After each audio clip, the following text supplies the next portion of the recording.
Hi friends, இன்றைக்கி நம்ம chicken 65 எப்படி செய்யலான்னு பார்க்கலாம். வீடியோக்குள்ளே போகிறதுக்கு முன்னாடி மறக்காமல் நம்ம சேனலை சப்ஸ்கிரைப் பண்ணிடுங்க. 1/2 kg சிக்கன் போனோட எடுத்திருக்கேன். இதை நல்லா க்ளீன் பண்ணிவிட்டு சின்னதாக கட் பண்ணிக்கோங்க. 1/2 டீஸ்பூன் மஞ்சள் தூள் சேர்த்துக்கிறேன்.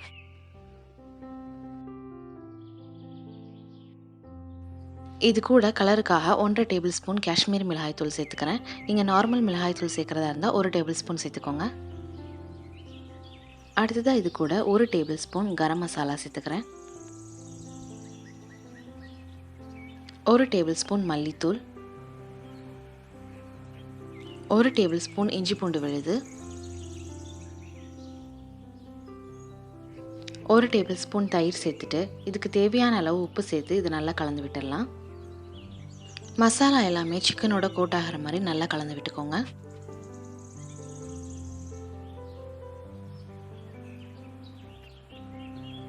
நல்லா கலந்ததுக்கப்புறமா இதை அரை மணி நேரத்துலேருந்து 1 மணி நேரம் வரைக்கும் ஊற வச்சுக்கோங்க.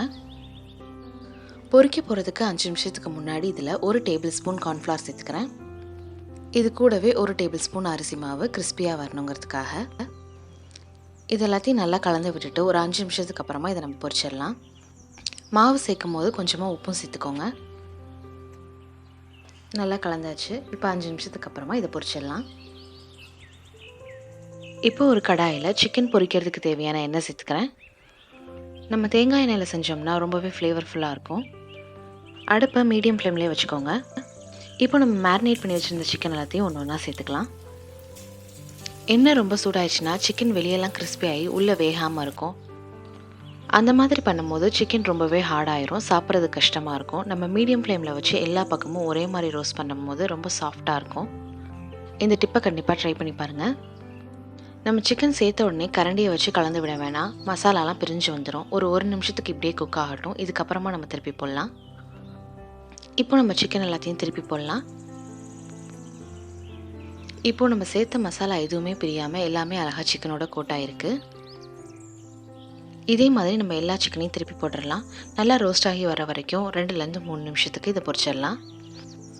இப்போ வரைக்கும் நான் அடுப்பு மீடியம் ஃப்ளேமில் தான் வச்சுருக்கேன். இன்னொரு சைடு திருப்பி போட்டதுக்கப்புறமா இதை 2 நிமிஷத்துக்கு ஃப்ரை பண்ணிக்கலாம். நம்ம சேனலில் ஆல்ரெடி சிக்கன் ரெசிபிஸ் நிறையவே போட்டிருக்கோம். அதோட லிங்க் எல்லாமே ஐகார்டில் தரேன், மறக்காமல் செக் பண்ணி பாருங்கள்.